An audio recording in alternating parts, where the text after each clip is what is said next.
serasehan demokrasi yang diinisiasi oleh kami, saya dan rekan-rekan kita di Cipayung yang lain. Ini adalah salah satu bentuk bagaimana merespon dinamika politik di Papua Barat Daya ini, yang dimana sama-sama kita pahami bahwa kita bicara tentang demokrasi, tentang politik, itu adalah sarana yang paling penting untuk kemudian mendistribusikan keadilan.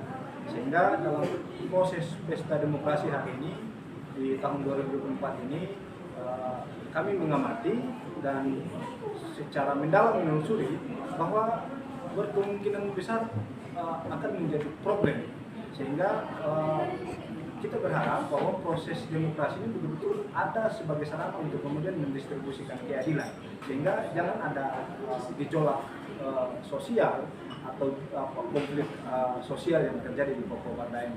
Nah, kenapa itu kita bisa mengukur sampai pada tingkatan konflik?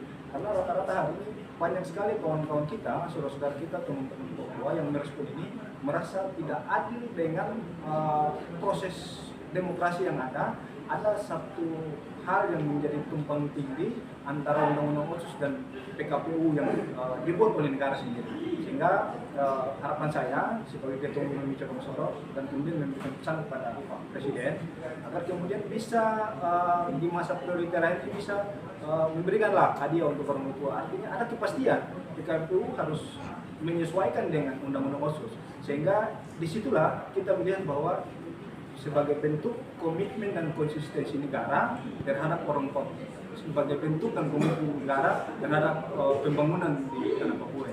Karena kalau demokrasi sebagai sarana pendistribusian keadilan ini saja tumpang tinggi seolah-olah macam ada intervensi kekuasaan yang didominasi oleh oligarki dan lain sebagainya, maka pastikan keadilan di negeri ini itu sulit untuk kemudian didistribusikan kepada seluruh kalangan masyarakat. Sehingga jangan sampai dengan ketidakpastian atau tumpang tinggi proses hukum yang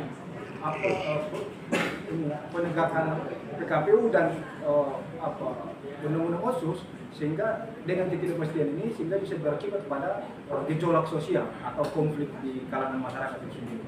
Seharusnya demokrasi ini menjadi sarana untuk pendistribusian kekuasaan, keadilan, sehingga tidak menimbulkan konflik-konflik lain. Tapi kalau itu menimbulkan konflik, maka ada yang menjadi masalah. Nah, ternyata setelah kita tulis lebih dalam, yang menjadi masalahnya adalah tumpang tinggi antara PKPU dengan Undang-Undang Otsus itu sendiri. Sehingga misalnya kami minta dengan hormat Pak Jokowi sebagai Presiden Republik Indonesia untuk kemudian memberikan kepastian kalau bisa PKPU itu dirubah dan menyesuaikan dengan Otsus agar bisa mengakomodir kepentingan teman-teman orang asli Papua. Saya pikir itu yang dapat saya sampaikan.